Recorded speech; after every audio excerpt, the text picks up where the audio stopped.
అవాకులు చెవాకులు పేలతా ఉంటే ముఖ్యమంత్రి గారు సాక్షాత్తు ఒక పిలిపించారు.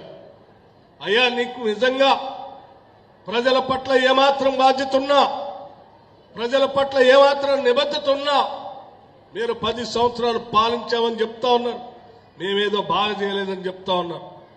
సరే రండి, శాసనసభకి రండి, మీరు లెక్కలు తీసుకొని రండి, నేను లెక్కలు తీసుకొని వస్తాం, మనం చర్చిద్దాం, ప్రజలకు తెలియజెప్తాం, ఎవరిది కరెక్టో ఎవరిది అబద్ధమో శాసనసభలోనే తేల్చుకుందాం రండి అనంటే ఆ సవాల్ని స్వీకరించాల్సిన కేసీఆర్ గారు స్వీకరించకుండా ఇంకో ఆయన బయలుదేరింది.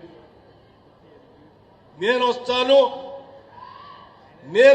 అని ఆ ప్రెస్ క్లబ్కి వచ్చింది. ముఖ్యమంత్రి గారు చెప్పింది ఏంది, మీకు అర్థమైంది ఏంది?